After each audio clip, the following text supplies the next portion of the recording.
Hey everyone, Ray Alfalla here. This week we'll have the cup car and the fixed setup at Watkins Glen. So we're going to go with the data packs here. Cup data pack, find Watkins Glen, right here. Now we're going to go to learn track. Actually, I'll go back a second. Here it's usually you have the, if you want to download these files for your sector times to compare the best lap, optimal lap, and the replay, and it's the using the fixed setup. So we go back to learn track rather, and here I'll show you the first lap and the last lap of the run. Normally I go in 5 lap or 10 lap increments, but here being a road course, a lot more turns, a lot more to talk about.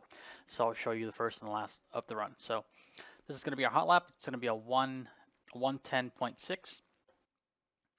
So right here, make sure you get a good launch off the final corner. Now entering turn 1, you're going to use, we're going to rewind right here. Use this caution light right here as your braking point. Heavy on the brakes, initially pretty much 100%, and then always keep some throttle in it to minimize wheel spin. You don't want that. So down to second gear here, you're not going to be using first gear at any point. Make sure right there you hit that yellow line. You can actually hit the curb a little bit, but not too much. It'll upset the car on exit if you do that. Again, off turn 1 right here. There's actually, the setup has the kind of like the taller option for the gears. You can choose shorter gears if you go to open setups, but this fixed setup has kind of like the pretty tall selection for the gear. So you're basically shifting to third anyway through here. No brake for this corner, but right here you're kind of at the lower range of third gear since it's pretty tall gear selection. So it's important to keep up your momentum throughout all of this, and the car's going to be pretty loose. So throughout all of this, it's just kind of keeping the rear end under you. As you can see, shift to fourth gear right at the end of that corner. And now right here you can use, I usually use this shadow right here, but you can use the 600 or the 500 marker to brake right there. And again, this is probably the most difficult part of the lap. You're going to go from fourth to second, and with every downshift you're going to keep, maybe 20% throttle or so, just to keep that rear end under you, and the rear end is actually going to want to skip. So just kind of migrate the car towards the inside of this curb. You can actually clip the grass a little bit here during the race, as long as you're careful not to rack up the incident points. You don't want to hit the grass in qualifying, of course, because it'll invalidate your lap. So as you can see right there, and then once you turn left, aggressively turn left, keep hug it to the left side as much as possible right here in the bus stop. Easy on the throttle through all of this. Pretty much never wide open. You're always using as much throttle as you can through all of this, but it's pretty bumpy, pretty hairy through there. Again, here through the carousel corner, very long corner, has pretty good banking. You can hug it right next to the yellow line, as I did right here, or you can actually kind of diamond the corner and get a straight shut off the corner. But basically, get on the throttle as soon as possible. Up to third gear here. Now with the open setups, normally people will go up to fourth gear through here if they're on the if they select like a shorter set of gears. But with this fixed setup and the pretty tall gears, we're going to stay in third gear through this straightaway. And again, right here where my braking point right here is where this grass starts right here, because there's a concrete patch right here. So where the grass starts, again, down to second. Again, keep some throttle in it. The rear end's going to dance around, so that's going to be the biggest challenge. Again, out this corner, wide open for maybe a couple seconds, and then again, you're gonna want to brake for the last corner, kind of before you even set up for it. Almost, as you can see right there, I'm already starting to brake, and I'm not even all the way on the other side of the track yet. Just because even though the corner is banked and it's not too tight, these heavy cars don't really manage this corner very well. They're pretty clumsy through here. And on exit, they tend to get pretty loose. So that's a 110.6 with the fixed setup around Watkins Glen. Now we're going to go up here to laps. And we're going to go to lap 20, which was also my slowest lap. So it's basically 2 seconds slower, almost exactly. And we're going to see how it's very difficult to tell just with the naked eye. After this, I'll go and compare the 2 laps with the, using the VRS software. But basically, just looking at the laps, it's pretty difficult to tell on a road course where you're losing time. Just because there's so many corners.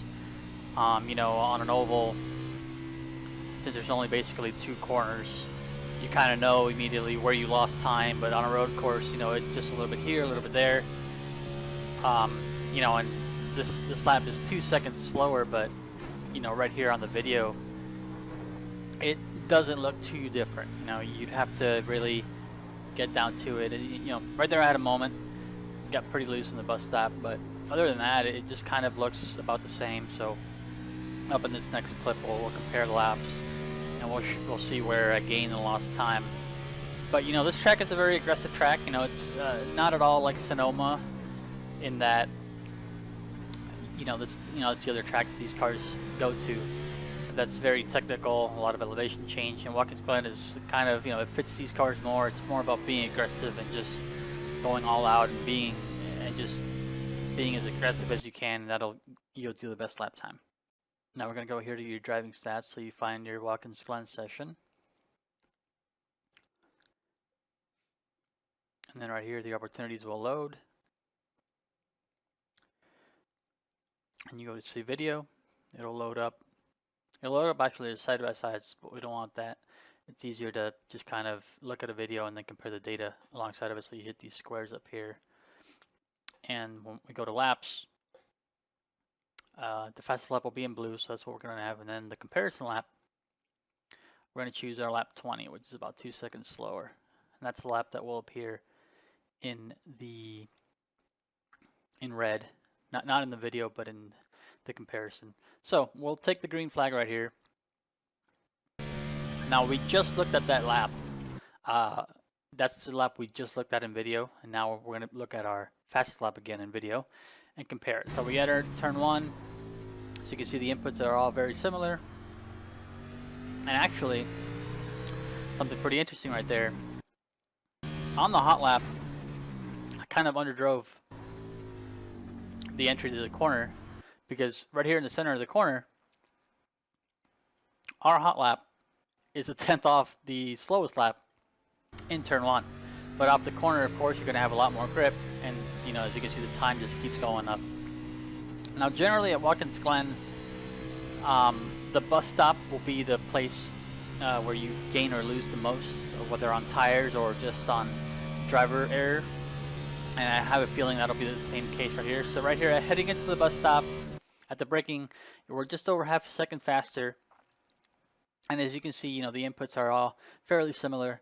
As you can see, the braking, the throttle, entering the corner. I had a pretty big moment, if you remember, in the video, the previous clip. I actually got pretty loose exiting the bus stop, and you're going to be able to see this right here in the delta. So it goes up, it's still 7/10, and then right here, yeah, it goes way up. It goes almost immediately to 1 second. So that was half a second right there, just in the bus stop.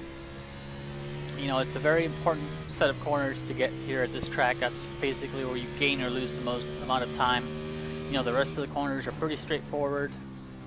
In any other high downforce car, this track is kind of like Talladega or Daytona, but for these cars, it fits it pretty well, and it's just a fun place to race at, and the name of the game here is to be as aggressive as possible.